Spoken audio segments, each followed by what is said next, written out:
자, 오늘 이 40절은 꽤 유명한 시편입니다. 많이 들었던 구절이죠. 다윗의 자서전적인 시입니다.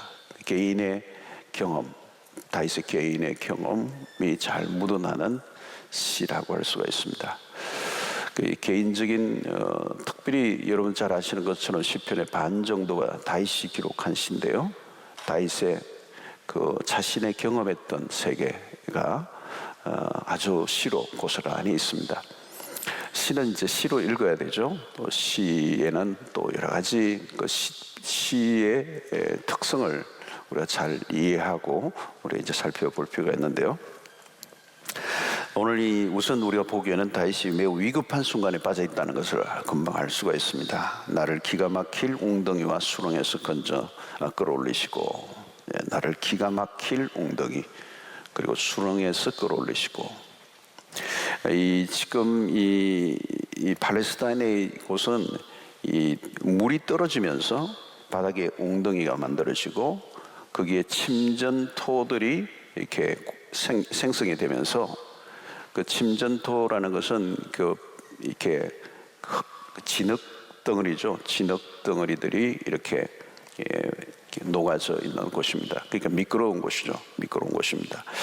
그래서 이 미끈미끈한 진흙탕, 그리고 사방으로는 아주 이 절벽에 둘러싸여져 있는 그런 곳들이 있는데 그것에 한번 빠지면 빠져나오기 어려운 곳이죠. 그래서 이 웅덩이나 이 수렁에 한번 빠져들면 어쩔 수 없이 미끄러져 들어가는 겁니다. 그리고 미끄러지고 아무리 내가 나오려고 해도 점점 미끄러 들어가면서 이제 그 웅덩이 수렁의 중앙으로 빠져 들어가고 거기서 허우적거리다가 결국은 죽게 되는 굉장히 위험한 곳이 이 웅덩이와 수렁입니다. 그래서 이 웅덩이와 수렁은 때로는 죽음을 의미하기도 합니다. 죽음을 의미하기도 합니다. 헤어나올 수 없는 곳, 빠지면 죽는 곳이다 하는 의미가 이 수렁과 이 웅덩이라는 곳에 의미가 있습니다. 그래서 이 특징은 이 수렁에서 빠져나오려고 하면 더 깊이 빠져든다는 거죠. 그죠? 그래서 우리의 인생 가운데도 그런 경우가 많이 있습니다. 빠져나오려고 하면 더 깊이 빠져들어가는 속수무책인 그런 상황. 다윗의 인생이 그런 환경에 지금 빠져 있습니다. 죽음의 계곡을 사실 다윗이 많이 경험을 했죠.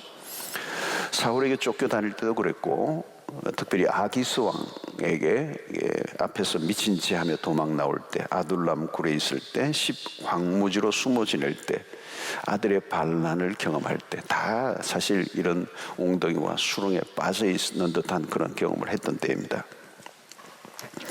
자, 우리에게도 이런 순간들이 많죠. 절박한 문제를 만나서 당황할 때가 많습니다.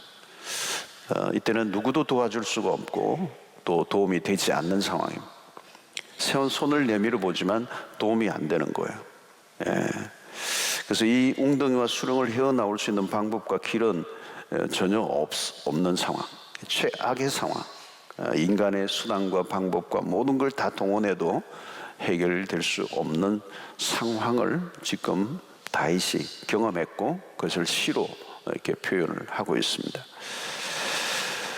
자, 여러분, 이 경험은 성경 안에도 여러 명이 경험을 한 사람이, 성경 안에 이 웅덩이와 수렁에 빠진 사람들이 굉장히 많이 등장을 해요. 특별히 요셉의 예를 들 수가 있는데, 요셉은 형들에 의해서 어디에 빠진 적이 있습니까? 웅덩이에 빠진 적이 있습니다. 형들이 요셉을 죽이기 위해서 웅덩이에 빠뜨렸죠. 그 웅덩이에 빠졌습니다. 나중에 하나님이 사실은 건져내신 거죠. 또 요셉이 나중에 보디발의 아내 모함에 의해서 감옥에 들어갔습니다. 이 감옥도 역시 웅덩이로 번역이 됩니다. 그래서 감옥이나 웅덩이나 또 같은 단어를 쓰고 있는 것을 보면 가장 위협적인 생명이 보장되지 않는 어려운 상황에 빠진 상태를 말하는 거죠. 욥도 마귀에 의해서 이 웅덩이와 수렁에 빠졌다, 허우적거렸던 때가 있었습니다.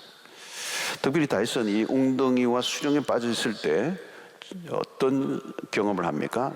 정서적으로 또 육체적으로 영적으로 어려움을 당합니다.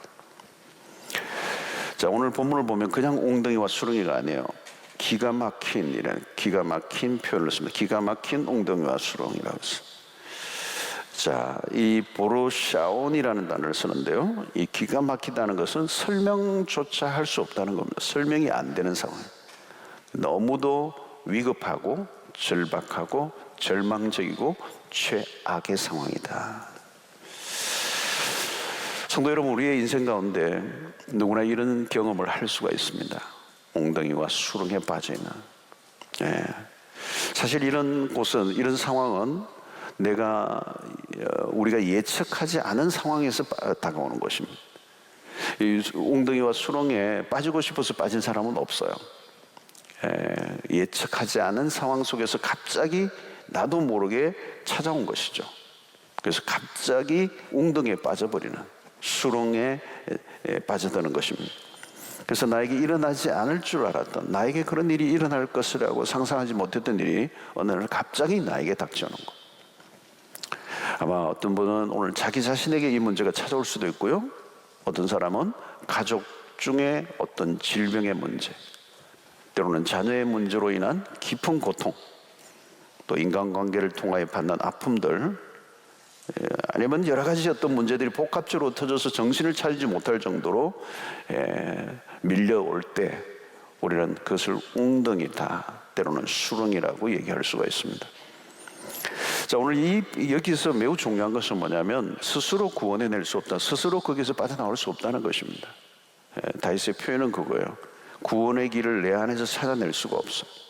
자, 웅덩이와 수렁에 빠져 있으면 누군가 바깥에서 밧줄을 건져내 주어야 돼. 내가 내 힘으로 빠져나올 수 없는 거예요.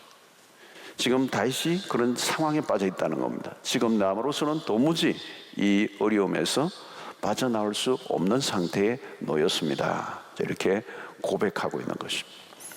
자, 이런 상황에 빠져 있을 때 어떻게 해야 하는가? 우리는 다윗을 통해서 우리가 살펴보는데요. 다윗은 웅덩이와 수렁에서 어떻게 반응합니까? 1절을 보면 내가 여호와를 기다리고 기다렸더니 귀를 기울이사 나의 부르짖음을 들으셨도다. 자, 첫 번째는 뭡니까? 다윗은 하나님께 무엇을 했어요? 부르짖었다는 겁니다. 하나님께 여호와를 기다리고 기다렸더니 귀를 기울이사 나의 무엇을? 부르짖음을 들으셨도다. 자, 여러분, 여기서 부르짖었다는 것은 그냥 기도했다는 게 아니에요. 부르짖었다는 이 표현은 간절하게 매달렸다는 겁니다. 간절하게 절규하듯이 하나님을 찾았다는 것. 자, 구체적인 내용보다 더 강조되는 것은 시인의 감정이 여기에 실려 있습니다. 감정이 실려 있어. 어려움을 당할 때 첫 번째 해야 될 우리의 태도는 부르짖으며 내 모든 감정을 하나님께 쏟아붓는 것입니다. 하나님 도와주십시오. 자, 여기서 부르짖는다고 금방 응답되는 것은 아닙니다. 여기 부르짖는 것이 첫 번째 행동이지만 그 다음에 따라오는 것이 뭡니까? 기다리고 기다렸더니. 여기 두 번째 매우 중요한 것은 기도한다고 다 되는 게 아니죠. 기다림이라는 거. 내가 여호와를 기다리고 기다렸더니. 여러분, 기다리고 기다렸다는 것은 무엇을 말합니까? 기다리고 기다렸더니 여기에서 느껴지는 우리의 메시지는 기도 외에는 아무것도 할 것이 없다는 것입니다. 오직 한 가지 행동, 이제 할 수 있는 것은 이제 하나님의 손길을 기다리는 것밖에 없다는 거예요. 어제도 기다렸고 오늘도 기다리고 있어요. 그래서 여기서 매우 중요한 것은 이 기다림인데, 이 기다림이 우리의 신앙에 매우 중요한 요소입니다.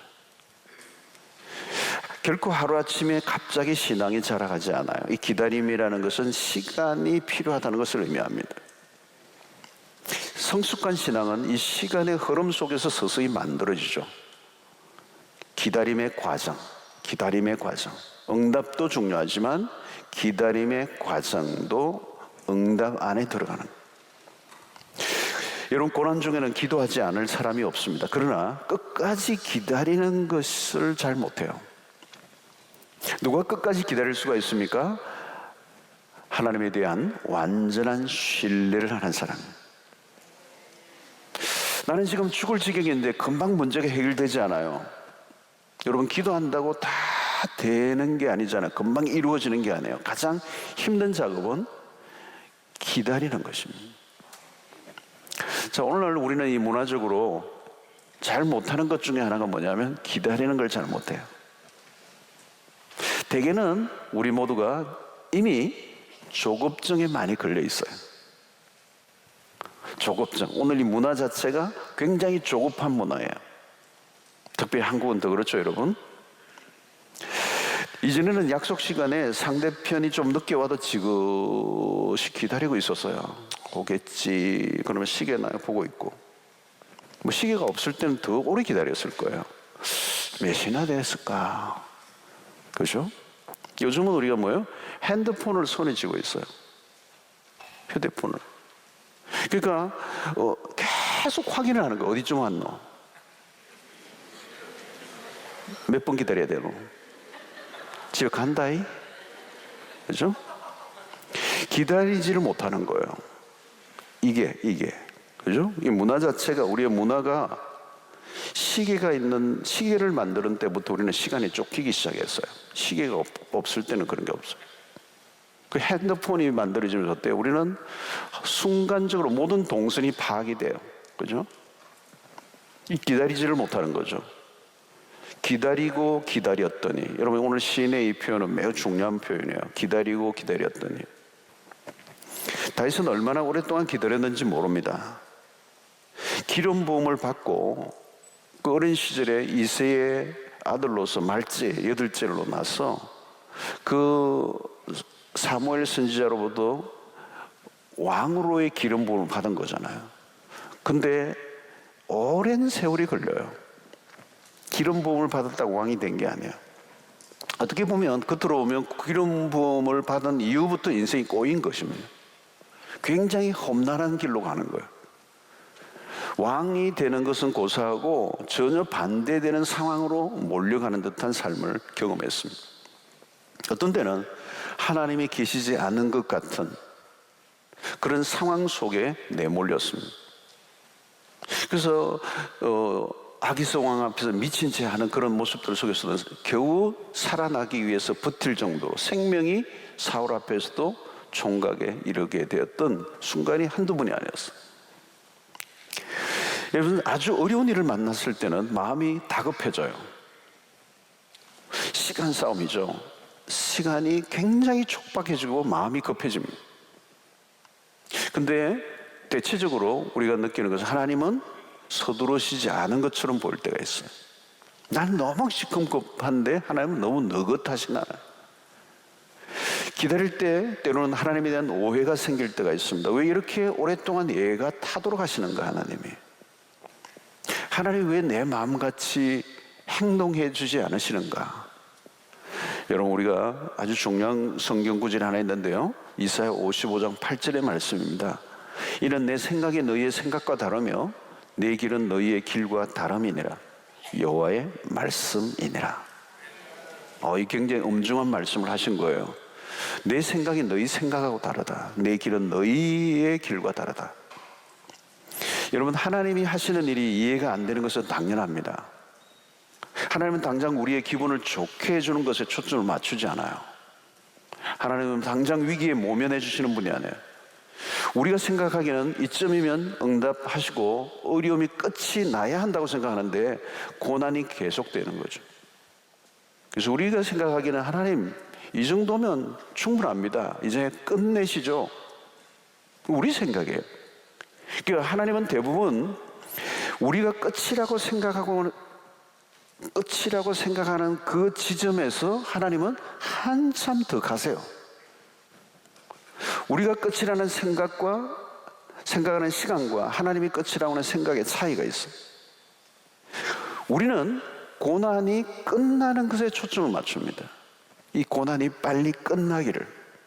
그러나 하나님은 그 고난을 통하여 우리를 온전하게 하시는 것에 초점을 맞춘다. 이 차이가 있어요, 여러분. 우리는 고난이 빨리 끝나기를 원하는데 하나님은 고난이 끝나는 걸 원하는 게 아니고 고난을 통하여 하나님이 우리를 더 온전케 하시는, 이 온전이라는 단어가 매우 중요합니다. 그래서 야고보서 1장 4절의 말씀이 그거죠. 인내를 온전히 이루라. 이는 너희로 온전하고 구비하여 조금도 부족함이 없게 하려 함이라. 하나님은 더 크고 놀라운 계획을 갖고 계신다는 거예요. 우리는 한 가지를 생각하고 있어요. 이 고난이 끝나는 한 가지를 생각하지만 하나님은 그 고난을 통하여 우리로 기도하게 하시고 기다리게 하시는 그 과정을 통하여 우리가 생각하고 있는 것보다 훨씬 더 많은 것을 준비하고 계신다는 거예요. 그래서 너희로 온전하고 구비하여 조금도 부족함이 없게 하려 함이니라. 그래서 여러분, 우리가 하나님의 계획을 이해할 수 없으니까 자꾸 우리는 도피하려고 하고 도망가려고 하는 거죠. 기다리지를 못하는 것입니다. 만약에 기다림이 없이 기도하는 대로 들어주신다면 어떻게 될까요? 하나님은 우리의 심부름꾼이 되겠죠. 심부름꾼이 되겠죠. 하나님의 주권보다 나의 주권이 더 중요하게 여겨지게 될 때가 있는 것이죠. 사랑하는 성도 여러분, 기다리게 하시는 이유는 무엇 때문입니까? 주님을 의지하도록 하기 위해서입니다. 우리는 시간을 조종할 수 없어요. 이 시간은 언제나 하나님의 손에 달려 있습니다. 우리는 하나님의 시간에 순응하는 법을 배워야 되는 거예요. 아브라함도 마찬가지입니다. 이삭이라고 하는 자손의 약속을 하나님 주셨지만 그 약속을 기다리는 그 과정을 통하여 그 시간을 하나님이 다루시죠. 그러면서 하나님의 시간에 순응하도록 하나님이 아브라함을 다루고 계세요. 그래서 기다린다는 표현은 뭐냐면 하나님의 주권을 신뢰하는 일입니다.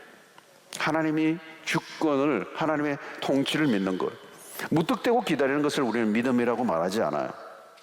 하나님이 나보다 능력이 많음을 믿을 때 우리는 기다릴 수가 있습니다. 기다린다는 것은 시간의 개념보다 하나님의 통치 개념으로 이해를 해야 돼요. 그래서 시간의 가치는 하나님 안에서 결정이 되는 것입니다. 시간을 하나님의 선하심 가운데서 다루어지고 있기 때문에 기다릴 가치가 있어요. 그냥 기다리기 때문에 좋은 일이 일어나는 것이 아니라 그 하나님의 선하심 속에서 이 시간이 다루어지고 있기 때문에 기다릴 가치가 있는 것입니다. 그래서 기다림이 길어질수록 우리는 하나님께 더 바삭 붙들려 있는 인생으로 훈련되어지게 되는 것입니다. 그래서 기다리는 시간을 통해 우리는 하나님을 알아가게 되고 그 기다림을 통하여 우리의 신앙이 자라가게 되고 우리의 인격이 여물어지게 되고 자기 중심적인 삶에서 하나님 중심으로 변화되는 많은 일들이 기다림을 통해서 일어나는 거예요. 지금 여러분들이 기도하시고 오랫동안 기도했는데 이루어지지 않은 어떤 것들에 대하여 낙심하고 있는 분들이 있다면 이 밤에 결코 낙심하지 않으시길 바라고 우리의 생각보다 훨씬 더 큰, 더 많은 생각과 더 많은 계획을 갖고 계시는 하나님께서 더 온전하고 구비하여 부족함이 없게 하시려고 하시는 의도가 있다는 사실을 믿으시고 낙심하지 말고 믿음으로 어떻게 해요? 기다리고 기다리셔야 된다는. 종종 우리가 이 작전 기도를 해요. 작전 기도를 하는데 작전 기도할 필요가 있습니다. 근데 조심스럽게 하셔야 돼요. 시간을 딱 우리 편에서 정해놓고 하나님을 압박하면 안 돼요. 그죠? 이제 7일 남았습니다. 6일 남았습니다. 4일 남았습니다. 하나님 아시고 계시죠? 하나님 막 모르시는 것 같아가 자꾸 그냥 하나님에게 압박을 하는 거예요. 이틀 남았습니다. 이제 내 잘못하면 내 죽는 거 보실 거예요. 막 이러면서 압박을 하는 거예요. 이건 그러면 안 돼요. 기도에 응답이 안 되면 그냥 사람들은 정해놓고 응답이 안 되면 자기가 스스로 실망해요. 누가 그 날짜를 잡아주라고 그랬어요? 하나님이? 그죠? 우리 중심으로 시간을 정하고 우리 중심으로 하나님에게 압박을 하고 응답을 요구하는 것은 하나님의 주권을 인정하는 태도가 아니에요. 물론 우리가 작정을 하고 응답해 주시기를 바라는 마음은 있어야 되지만 그마저도 마지막은 하나님의 통치와 주권의 모든 걸 맡기는 거예요. 많은 사람이 기도하다가 시험에 빠지는 사람이 많아요. 기도하다가 원망하는 사람들이 많아요. 기도하다가 하나님 앞에 실망하고 떠나는 사람들이 많아요. 그리고 기도하다가 기도의 자리에서 실패해버리는 거죠. 그리고 기도를 안 해버리는 거예요. 그죠? 전적으로 자기 중심이에요. 자기의 관점에서 생각하고 자기의 관점의 날짜를 정하고 자기의 관점에서 모든 것을 하고 하나님에게 모든 것을 이제 맡기는 거. 그거 아니네요. 우리는 우리는 기도하지만 모든 것은 하나님이 정해 놓으셨어요. 하나님은 우리에게 가장 정확하고 적합한 때를 알고 계시는 분이에요. 하나님은 우리의 기다리시는 시간을 통하여 우리에게 놀라운 일들을 행하셔요. 그 사실은 여러분 기도하다 보면요, 가장 놀라운 축복 가운데 하나는 지나보면요, 내가 원했던 기도의 응답보다도 그 기도하는 과정을 통하여 나 자신이 변화되는 것이 가장 큰 응답이에요. 나라는 존재가 변한 거예요. 내가 변하니까요, 나중에는 이 기도의 제목 자체가 그렇게 중요해지지 않아 버려요. 내가 이미 성숙해버렸어요. 옛날에는 이게 너무 무거운 짐이었는데 이게 해결돼야 내가 행복할 것 같고 이게 다 채워지면 내가 만족할 것 같았는데 이 기도하는 과정을 통해 하나님의 나라는 존재를 완전히 바꿔 놓으시니까 이게 있으나 없으나 상관이 없어져 버렸어요. 이게 나에게 시험거리가 되지 않고 이 문제가 나에게 큰 문제로 다가오지 않아. 왜? 기도하는 과정에 내 자신이 변화가 되어버렸어요. 할렐루야. 여러분, 내가 변화되지 않으면요, 이게 응답돼도요, 또 다른 큰 문제가 또 와요. 내가 변화되지 않으면요, 이 축복이 나의 진정한 축복으로 와닿지 않을 수가 있어요. 내가 변화되기만 하면 이게 내가 구했던 이 기도의 제목이 응답되지 않았어도 내 자신의 변화가 되면 이것이 오히려 이전에는 내 삶을 힘들게 했던 고통의 요인이라고 생각할지 모르겠는데 어느 날 보니까 이게 나에게 축복의 도구고 통로라고 하는 사실을 깨달으며 감사의 제목으로 바뀌어버리는 거예요. 이게 뭐예요? 기도하는 통하여 나를 변화시킨다. 나를 변화시킨다는 것은 하나님의 시간 안에 내가 들어가고 하나님 안에서 시간이 다루어질 때 그 선하신 하나님이 내 인생을 나보다 더 아시는 그분이 나를 다듬어 가시기 때문에 시간은 필요한 것이고 그 시간을 하나님의 안에서 다뤄질 때 그 시간이 가치가 있어지고 내 인생의 축복이 되는 것입니다. 사랑하는 성도 여러분, 하나님의 관심은 우리 자신에게 있어요. 언제나. 그렇죠? 어떤 것에 있는 게 아니고 어떤 사물과 어떤 사건과 상황의 변화가 있는 게 아니고 언제나 하나님의 관심은 우리 자신에게 있어요. 그래서 하나님께서 다윗의 인생 가운데도 마찬가지입니다. 그 인생이 기름 부음을 받고 왕이 되기까지는 오랜 세월 동안 시련의 과정을 통하여 하나님이 다루시는 것을 왜 빨리 안 세우고 그렇게 험난한 고난의 여정을 광야를 떠돌아다니며 방황하게 하셨는가? 그 시간을 통하여 누구를 바꾸시려고요? 다윗을 바꾸시려고 하는. 하나님이 진정한 왕으로서의 세워질 수 있는 사람으로 만들어 다듬어 나가시는 작업이 필요해요. 왜 여러분 사울이 그렇게 일찍이 그렇게 비극적으로 인생이 끝나버립니까? 사울은 다윗의 이 만들어져 가는 시간의 과정이 너무 짧았어요. 여러분, 다윗의 생애 가운데 고난 자체보다 다윗을 다윗되게 만드시는 하나님의 손길이 있었음을 우리가 보여주는.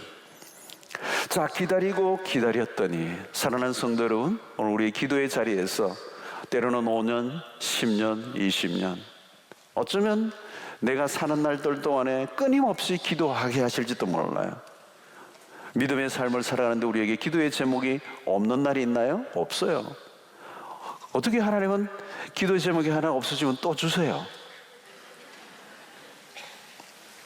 그러니까 여러분 철학기도 나오시죠. 기도 제목이 하나도 없어져 버렸으면 오늘 안 나오지. 그죠? 오늘 기도 제목을 주시는 거예요. 그게 감사한 거예요, 여러분. 그 기도의 과정, 그 시간, 기다리고 기다렸더니 하나님을 바라고 기다리는 그 시간을 통하여 하나님은 우리를 더 깊이 만나주시고 우리를 다듬어 가시고 하나님에게 전적으로 의존하게 하시고 하나님을 닮아가게 하시는 이 은혜가 있는 것입니다. 자, 우리가 부르짖을 때 하나님은 어떻게 하신다고 말씀하시죠? 오늘 1절에 보면 내가 여호와를 기다리고 기다렸더니 귀를 기울이사 나의 부르짖음을 들으셨도다. 아멘. 하나님은 우리의 기도에 어떻게 해요? 귀를 기울이시는 분이시다. 우리가 남의 이 얘기를 잘 듣는 사람을 가르쳐서 뭐라고 합니까? 저 사람 귀가 참 얇다. 하나님 그러세요. 여러분, 우리의 기도를 하나님은 들으십니다. 기도가 왜 어렵습니까? 하나님이 내 기도를 듣지 않는 것처럼 여기기 때문에 그래요. 하나님 내 기도를 들으시지 않는다는 생각을 하는 거예요. 우리의 신앙생활 속에서 기도하는 것이 무의미하게 느껴질 때가 있습니다. 기도하고 있지만 아무 일도 일어나지 않을 때 우리는 하나님 우리의 기도를 듣지 않으신다고 생각합니다. 그래서 많은 사람들이 그 얘기하죠. 언제까지 기도해야 합니까? 하나님 이런 상황 속에서도 기도를 계속해야 합니까? 내일 새벽기도 또 나와야 합니까? 기도가 의심이 되면 멈추고 싶어져요. 기도의 자리로 나가는 게 내키지 않는 거죠. 의심이 들면 기도의 마음이 생기지가 않아요. 믿음이 약해지면 기도는 위기를 맞습니다. 그러나 오늘 분명한 것이 있어요. 하나님은 우리의 부르짖음에 귀를 기울이시는 분이시다. 여러분, 기도에 있어서 가장 기본적인 하나님의 약속이 있죠.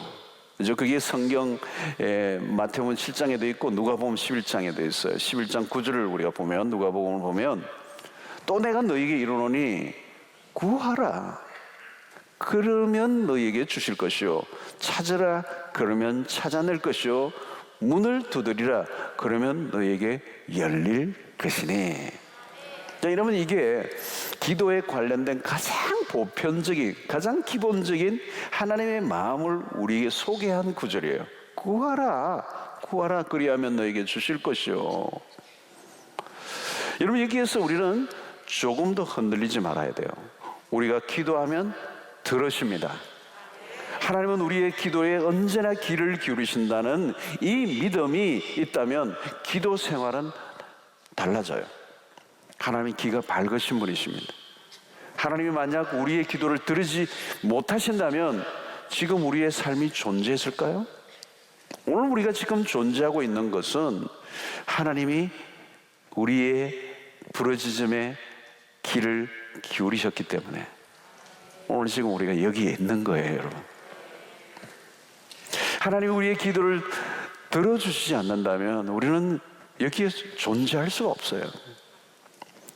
다윗은 자신의 신음소리까지도 들으신다는 하나님을 경험합니다. 출애굽기도 그런 말씀이 있죠. 6장 5절에 보니까 이제 애굽 사람의 종으로 삼은 이스라엘 자손의 무슨 소리요? 신음소리를 내가 듣고 나의 언약을 기억하노라. 신음소리를 들으신다는 거예요. 이스라엘 백성들의 고통의 소리를 들으시고요, 신음하는 소리, 신음소리가 여러분 큽니까? 물론 뭐 큰 사람도 있겠지만 신음소리는 새어나오잖아요. 아주 세미하게 새어나오는 그 신음 하는 소리도 하나님이 들으신다는 거예요. 하나님이 한 영혼이 그 부르짖는 소리뿐만 아니라 아주 세미하게 나오는 작은 음성까지도 들으시는 하나님. 하나님은 우리의 부르짖음을 반드시 들으십니다. 이게 우리에게 복음이에요. 오늘 또 우리가 기도하는 모든 사람들이 가져야 될 가장 확신은 하나님이 우리의 기도를 들으신다. 그분은 귀를 기울이시는 하나님이시다. 할렐루야. 어떤 때는요, 언어로 표현하지 않아도 우리가 신음소리를 낸다 할지라도 하나님은 들으신다는 거예요. 오늘 이 밤 여러분들의 어떤 기도도 주님은 듣고 계십니다. 이것을 확신하시길 바랍니다. 자, 다윗은 이 웅덩이와 수렁에서 그 기도의 응답이 어떻게 나타났어요? 2절을 보니까, 하반절에 보니까 내 발을 반석 위에 두사 내 걸음을 견고하게 하셨도다. 하나님의 역사입니다. 웅덩이와 수렁에서 반석으로 옮겨주셨습니다. 여러분, 웅덩이와 수렁은 계속 빠져드는 곳이에요. 근데 반석은 뭐예요? 견고함의 상징입니다. 여기서 반석은 팔레스타인에서 여기서 얘기하는 이 반석은요, 거대한 반석이에요. 거대한 반석. 그 끝이 보이지 않을 정도로 거대한 안반을 얘기하는 거예요. 흔들리지 않는 거예요. 여러분, 자그마한 돌멩이를 말하는 게 아니에요. 사랑하는 성도 여러분, 삶은 위험합니다. 한순간에 웅덩이나 수렁에 빠질 수 있습니다. 세상에는 중력의 법칙이 항상 작용하고 있는 것처럼 우리의 삶을 빠뜨리고자 하는 힘이 늘 작용하고 있어요. 아차는 순간에 웅덩이와 수렁에 빠집니다. 그 속에서 건져줄 리가 없으면 망하는 겁니다. 빠지면 끝이에요. 여러분, 자동차가 비 오는 날 비포장길을 막 가다가 그냥 진흙 같은 그런 곳에 빠지면요, 이런 뭐 동남아나 아프리카 같은 데 보면 비포장길이 있고요, 그냥 그 뭐 이 숲으로 다니다 보면 비가 오는 때 콱 빠져버리면 바퀴가 헛돌죠. 못 빠져나와요. 그 웬만한 사람들이 뭐 다 붙어가지고 아무리 끌어내려고 해도 더 깊이 바퀴가 돌면 더 빠져들어갑니다. 포일 드라이브도 소용이 없어요. 진흙탕에 빠지면 나올 수가 없어요. 근데 어떻게 해야 돼요? 그때는 부르는 거죠. 거대한 대형 레카차가 와가지고 그 와이어를 메어서 당기면 빠져나오게 되는 거죠. 그 차보다 훨씬 더 큰 차가, 더 큰 힘이 있는 차가 와서 그걸 끌어당기면 거기서 비로소 빠져나오는 거예요. 몇 사람이 붙어가지고 빼낼 수가 없는 거예요. 여러분, 하나님은 허우적거리는 인생에 가장 확실한 위치 이동을 시켜주는, 가장 위험한 상황에서 가장 안전한 것으로 옮겨준다는 거예요. 그 하나님의 강한 팔로. 여러분, 여기서 주목할 것은 단순히 위기 탈출이 아니에요. 상황에서 겨우 살아남을 정도가 아니라 여기 반석이라는 것은 안정감, 요동치 않음을 상징합니다. 아무도 도울 수 없는 형편에서 이제 아무도 흔들 수 없는 환경으로 바꾸어 놓으셨다는 거예요. 완벽한 하나님의 손길입니다. 하나님의 역사는 이렇게 놀랍습니다. 웅덩이와 수렁에서 반석 위로 올려 세우시는 하나님. 다윗은 그 반석을 누구라고 얘기합니까? 하나님으로 비유하고 있어. 하나님으로 비유하고. 반석 되신 하나님. 여러분, 우리 시편에 많이 나오죠. 반석 되신 하나님. 찬양도 우리가 많이 합니다. 반석. 가장 안전한 삶은 어디 위에 있다고요? 하나님 안에 있는 삶을 말하는 것입니다. 하나님보다 더 큰 문제는 없죠. 어떤 것도 하나님을 흔들어 놓을 수 없는 것입니다. 하나님이 우리를 붙잡아 주신다면 우리의 삶은 요동치 않는다는 것. 그래서 오늘 5절의 표현은 이렇게 합니다. 여호와 나의 하나님이여, 주께서 행하신 기적이 많고 우리를 향하신 주의 생각도 많아 누구도 주와 견줄 수가 없나이다. 내가 널리 알려 말하고자 하나 너무 많아 그 수를 셀 수도 없나이다. 주께서 행한 기적이 너무 많다는 거예요. 이 시적인 표현이죠. 계속 쏟아지는 겁니다. 우리를 향한 주의 생각이 너무도 많고 그 누구와도 비교할 수가 없습니다. 여러분, 하나님의 행하신 일들이 헤아릴 수 없다고 고백합니다. 너무 많아 표현할 수가 없습니다. 여러분, 기도가 응답되지 않는 것 같고 하나님이 내 기도를 들으시지 않는 것 같아 보일 때도 있지만 지치지 않고 기다린 사람에게 찾아온 결과는 무엇입니까? 셀 수도 없는 하나님의 행하신 기적들로 넘쳐나게 될 줄로 믿습니다. 여기 마음에 와닿는 표현은 뭐예요? 우리를 향하신 주의 생각도 많습니다. 여러분, 하나님은 우리를 향해 늘 생각하고 계시는 분이십니다. 하나님 우리를 잊지 않으세요. 여기서 생각이라는 이 표현은 하나님의 계획이라는 말로도 바꿀 수가 있어요. 하나님은 우리를 향한 계획이 많이 있어요. 우리를 향한 섭리를 행하시는 분이십니다. 우리를 향하여 놀라운 묘수를 갖고 계시는 분이십니다. 하나님은 우리를 향한 많은 길들을 만들고 계시는 분이십니다. 우리의 형편과 처지를 돌아보시고 우리의 도우실 시간과 방식을 다 가지고 날마다 생각하고 계시고 그분의 계획은 오차가 없으신 분이십니다. 그래서 웅덩이와 수렁에 빠진 듯한 순간에 있는 그런 순간에 우리가 해야 될 것은 뭘까요? 첫 번째, 부러지는 것.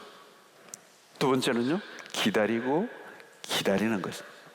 그때 우리의 귀를 기울이시는 하나님이 응답하실 때 그 수렁에서 반석으로 옮겨주시는 놀라운 축복을 허락하신다는 거예요. 자, 여기에 다윗의 반응은 3절에서 표현됩니다. 새 노래 곧 우리 하나님께 올릴 찬송을 내 입에 두셨으니 많은 사람이 보고 두려워하여 여호와를 의지하리로다. 여러분, 다윗은 자기를 건져주신 하나님을 찬양합니다. 여기에서 새 노래라고 그랬어요. 새 노래 곧 우리 하나님께 올릴 찬송을 내 입에 두셨으니. 여러분, 왜 새 노래일까요? 왜 새 노래라, 뉴송이라고 얘기합니까? 하나님의 역사는요, 늘 새롭다는 거죠. 이전에 한 번도 보지 못한 일을 행하시는 하나님이시라는 거예요. 하나님은 똑같은 방식으로 역사하지 않아요. 홍해를 통과할 때와 요단강을 건널 때도 달라요. 하나님은 늘 새로운 역사를 써가시는 하나님이십니다. 하나님은 다윗을 향한 하나님의 역사가 새로웠어요. 구약의 수없는 사람들을 따라, 그 사람에 따라 행하신 하나님의 역사는 수만 갈래로 역사하시는 거예요. 다윗의 생애의 위기의 순간마다 하나님의 행하신 일들은 늘 새로웠습니다. 여러분, 오늘 하나님의 구원의 방식은 항상 놀랍습니다. 하나님 우리를 구원하시되 다양한 방식으로 역사하세요. 우리 모두에게도 마찬가지입니다. 여러분, 간증을 할 때 보면요, 간증을 나누면요, 10사람이 모여서 간증하다 보면요, 그 한 사람 한 사람이 만난 하나님이 다 달라요. 어떤 사람은 정말 능력의 하나님, 엘샤다이의 하나님을 만났어요. 막 그냥 아주 익사이팅하게 역전을 벌이시고 완전히 끝난 것 같은 상황 속에서 하나님이 아주 스펙타클하게 놀랍게 역사하시는 그런 전능하신 하나님, 엘샤다이 하나님을 경험하죠. 어떤 사람은 사랑의 하나님을 경험해요. 어떤 사람은 아버지, 데디, 정말 아버지를 경험하는 거예요. 정말 그 내 육신의 아버지보다 훨씬 더 친밀하게 다가오시는 그 아버지의 하나님을 만나는 거예요. 여러분, 사람마다 다 달라요. 기적을 경험하면서 폭풍같이 다가오신 하나님도 있지만, 어떤 때는 매우 세미한 음성을 들려주시며 나에게 찾아오신 하나님. 그래서 어떤 분은 이게는 늘 그래요. 말씀하시는 하나님. 하나님이 늘 말씀하신다는 거예요. 뭐 어디든지 피할 수 없이 끊임없이 살아있는 생생한 음성으로 나에게 레마로 들려주시는 그 하나님을 만나서 그 말씀하시는 하나님을 깊이 경험하고 그분을 노래하는 것. 여기서 중요한 것은 성경에 하나님의 이름이 얼마나 다양합니까? 하나님의 행하신 일도 다양해요. 어제 경험한 하나님과 오늘 경험한 하나님은 달라요. 하나님은 늘 새로우신 하나님이시라는 거예요. 하나님은 우리의 고정관념에 갇혀있는 하나님이 아니십니다. 어쩌면 우리가 성경 안에서만 있는 하나님만 경험할 수도 하기에도 다 부족해요. 그런데 성경 안에만 갇혀있는 하나님도 아니세요.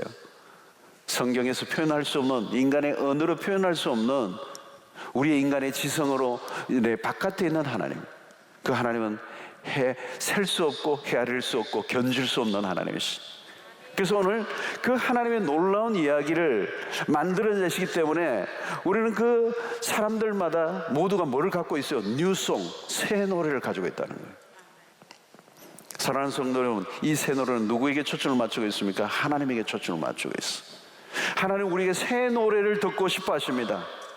어제의 하나님이 아니라 오늘 또 여전히 놀랍게 행하시는 하나님이실 뿐만 아니라 언제나 기대가 되는 새로운 일을 행하실 하나님에 대해서 노래하는, 하나님이 행하실 일을 기대하며 찬양하는 것이 바로 새 노래예요. 새 노래. 여러분들 안에 이 새 노래가 여러분들의 입술에서 터져나오는 역사가 있게 되기를 축원합니다. 새 노래예요. 새 노래. 그냥 홀로 노래하는 게 아니죠. 다른 사람들이 보는 앞에서 적극적으로 선포하는 겁니다. 함께 하나님을 찬양하는 모습을 통하여 우리가 그 하나님의 행하시는 일들을 기대하며 찬양할 때 그 찬양하는 모습을 통하여 다른 사람에게 모여 믿음을 일으키는 것이죠. 이 찬양이 매우 중요해요. 그래서 예배하는 모습을 많은 사람들이 보고 두려워하여 여호와를 의지하도록 하기 위해서라는 것. 여러분, 예배를 통해서도 놀라운 일을 행하십니다. 예배 자체가 위력이 있어요. 우리가 함께 예배를 드리고 찬양을 할 때 놀라운 일이 일어나요. 여러분, 집에서도 부모들이요, 온전하게 예배를 드리면 자녀들이 그 모습을 보는 거예요. 요즘 우리 주일학교 우리 아이들이 어른들하고 같이 이제 오고 그러잖아요. 이때 필요한 거예요, 여러분. 어른들이 예배를 드리는 걸 볼 필요가 있어요. 우리가 사실은 따로따로 예배를 드리는데 사실 오리지널은요, 함께 예배를 드리는 거예요. 함께. 모든 세대가 함께 드리는 거예요. 그래서 뭐 할아버지가 하나님을 찬양하고 예배하는 걸 손자가 보고요, 아버지가 찬양하는 걸 손자가 보고요, 서로가 이 모든 것을 함께 한 가족들이 다 몇 대가 모여서 함께 예배드리는, 그래서 함께 하나님 앞에 나아가는 것을 보면서 믿음이 자라는 거, 이게 매우 중요한 거예요. 우리가 함께 모여서 예배하고 온전하게 주님의 영광을 올려줄 때 그 속에 찾아온, 그 예배 속에 찾아온 하나님의 영광의 모습이 터져나갈 때 그 안에 왔던 불신자들이, 믿음이 희미해졌던 사람들이 하나님을 의지하게 되는 역사가 일어난다는 거예요. 이게 뉴송을 우리가 불어난 거죠. 우리가 진정으로 하나님을 예배할 때에 그런 역사가 일어나는 겁니다. 우리가 코로나로 인해서 예배당 문을 한 9주를 닫았잖아요, 여러분. 그리고 다시 우리가 재개하여 우리가 함께 모여 예배를 드리고 있어요. 주일날 얼마나 많은 사람들이 모여서 예배를 드리는, 그죠? 예, 그 모습을 통하여 세상에 믿지 않는 사람들이 저들이 왜 예배를 저렇게 목숨을 거는가? 저들이 모여서 무엇을 하는가? 우리 안에 진정한 예배가 살아있다면, 그렇죠? 예배를 통하여 우리가 예배드리는 모습을 직접적으로 세상의 사람들이 목격하지 못하지만 우리가 하나님의 영광에 압도를 당하는 그런 하나님을 향한 새 노래를 부르고 온전한 예배를 드릴 때 우리의 삶이 달라지고 우리의 얼굴이 달라지고 코로나로 인하여 두려움에 빠져있는 이 세상의 사람들에게 우리에게 생명과 부활의 복음이 넘쳐 흐르는 것을 예배를 마치고 나가며 보여주는 모습이, 이게 여러분, 이게 우리가 부르어야 될 새 노래란 말이죠. 여러분, 세상은 새 노래가 없어요. 흘러간 옛 노래지, 트로트 뭐 그런 거 부르는 거지. 새 노래라는 것은 하나님의 역사를 경험한 사람들만 부를 수 있는 거거든. 이것은 하나님의 그 새 노래를 부르는 곳에 하나님의 역사를 찬양하고 노래할 때 그곳에 뭐가 있어요? 하나님의 임재가 있는 것입니다. 하나님의 임재, 하나님이 우리와 함께 계십니다. 하나님의 영광으로 가득한 시간에 비로소 성도들이 하나님의 경이로움에 빠져들게 되고 그것을 곁에서 보는 사람들마저도 그 경이로움을 느끼게 된다는 거예요. 여러분들이 주일날 예배를 온전히 드리고 하나님의 영광에 압도를 당하고 그 경이로움에 사로잡혀서 여러분들이 길을 걸어가고 집에 가서 안 믿는 가족들까지도 내 얼굴과 내 온몸에서 하나님의 임재를 느낄 수 있어야 돼요. 교회 갔다 왔는데 어디 갔다 왔는데 그렇게 얼굴이 어둡노? 여러분, 큰일 나는 거예요, 여러분. 우리가 예배를 잘 드리면요, 다른 사람의 영혼을 건질 수가 있어요. 예배의 태도가 중요해요. 초신자들이 교회에 와서 기존 신자들이 예배를 드리는 모습에 도전을 받아야 돼요. 와, 예배가 이건 대단한 거구나. 초신자, 오늘 등록한 신자가 믿음이 없는 사람들이 와서 찬양하고 하나님의 그 임재 안에서 주님의 영광에 압도를 당하는 모습을 보면서 경이로움에 빠져야 돼요. 예배자들이 얼마나 하나님을 온전히 경배하는가를 이렇게 보고 느끼게 되는 것이죠. 여러분, 식당에 가서도요, 식당 같은 데서도 진지한 기도를 드릴 필요가 있어요. 여러분 식당에 가서 기도하시고 드시죠? 그죠? 이렇게 안 하시죠? Thank you God 이러면 끝나잖아요. 영어로만 하면 2단어예요. 정말 여러분 가족들이 식사할 때도 간절하게 기도하는 모습을 한번 해보세요. 정말 감사하고. 여러분, 감사도 없이 먹는 사람들이 많잖아요. 감사가 뭔지, 이 음식이 나에게 주어진 의미가 뭔지, 가치가 뭔지. 우리 이 감사하고 그게 일종의 하나님의 임재 안에서 감사하는 거죠. 노래하는 거죠, 여러분. 선포하는 거죠. 하나님의 이 빵 조각 앞에서도 하나님의 존재를 인식하고, 그렇죠? 그분을 선포하는 거잖아요. 안 믿는 세계 속에서. 거기에서 사람들이, 안 믿는 사람들이 막 먹다가도요, 기도하는 것 때문에 놀리 사람도 있겠지만 상관없어요. 거기에서 뭐가 있어요. 세상 사람들에게 강력한 메시지가 있어요. 여러분, 하나님께서 우리를 얼마나 놀랍게 인도하셨습니까? 기도 응답을 얼마나 많이 해주셨습니까? 그런 하나님의 역사에 대해서 우리의 반응은 뭘까요? 마땅한 반응. 그 반응이 뭐예요? 하나님에게 찬양하는 거예요. 뉴송에. 오늘 누가 그 새 노래를 부를 수 있습니까? 4절에 보니까 여호와를 의지하고 교만한 자와 거짓에 치우치는 자를 돌아보지 아니하는 자는 복이 있도다. 여기는 여호와를 의지하는 자. 교만한 자는 누구입니까? 여호와를 의지하지 않는 자. 그는 자신의 힘을 의지하는 사람들이죠. 자기를 높이고 자기의 힘을 의지하는 자들. 하나님을 의지하지 않는 자의 특징이 뭐예요? 거짓에 치우치는 자들이다. 거짓에 치우치는 자는 하나님이 아닌 우상을 숭배하는 자들이라는 거죠. 거짓된 신을 쫓는 자는 하나님의 선하신 역사를 경험할 수가 없습니다. 거짓된 신은 우리를 웅덩이와 수렁에서 건져낼 수가 없습니다. 오직 하나님만이 우리의 구원자가 되십니다. 하나님의 위대하심을 경험한 사람에게는 노래가 나오는 거예요. 이 세례 노래라는 것은 상황을 이긴 자들만 부를 수 있는 것이죠.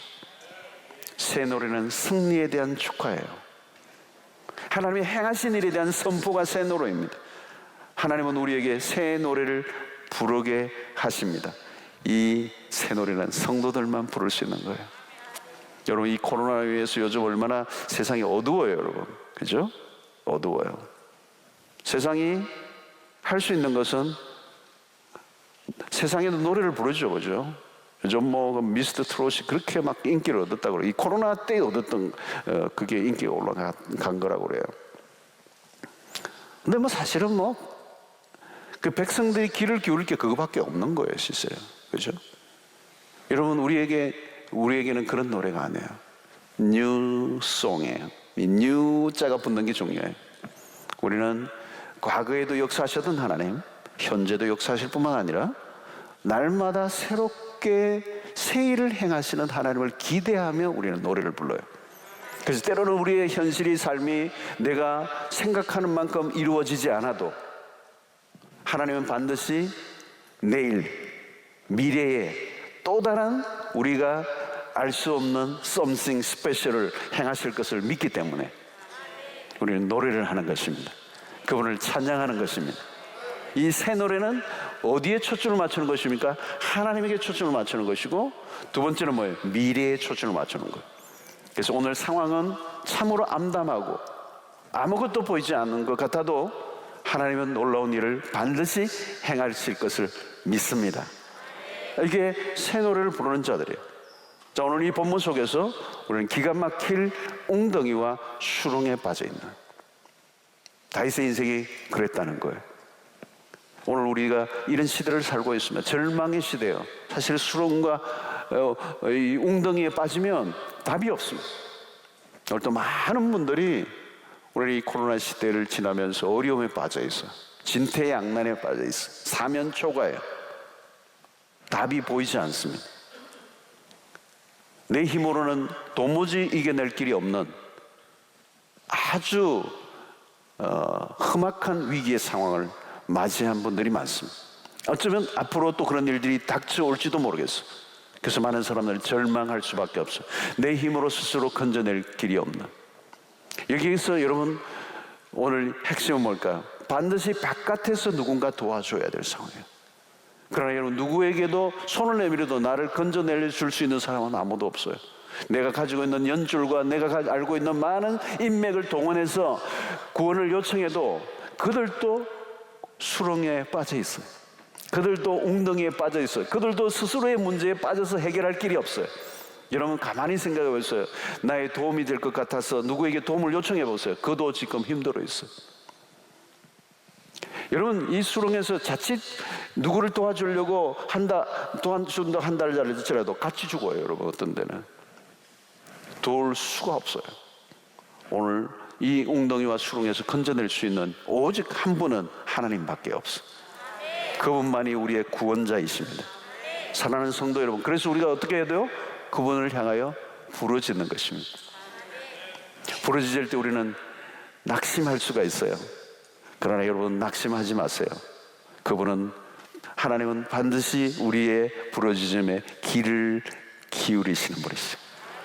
응답하시는 하나님이십니다. 절망하지 마십시오. 그 기다림의 시간은 훨씬 더 놀라운 하나님의 선하심을 만들어내고, 그 기다릴 시간은 가치가 있음을 우리에게 오늘 이 본문에서 알려주고 있습니다. 하나님은 우리를 향한 생각이 많으신 분이라고 그랬어요. 오늘 또 그 하나님의 수 없는 구원의 수를 가지시고 우리를 향하여 바라보고 계시는 하나님, 우리를 생각하고 계시는 하나님, 그 하나님은 우리에게 행하시는 놀라운 기적을 행하시고 우리의 입술을 통하여 새 노래를 부르게 하실 줄로 믿습니다. 어떤 상황에도 절망하지 마시고 우리를 이 웅덩이와 수렁에서 어디로 옮겨주신다고요? 반석 위로 올려주시는 하나님, 요동치 않게 하시는 하나님, 흔들림 없게 하시는 하나님. 저는 오늘 요즘 우리의 삶에서 하나의 단어를 얘기한다면 unstable, 영어로 한다면 unstable이에요. 흔들리는 거예요. 안정되지 않고 막 요동치는 인생이에요. 막 들끓고 있는 거예요. 하나님은 반석이 되시는 분이십니다. 우리를 요동치 않게 하시는, 스테이블하게 하시는,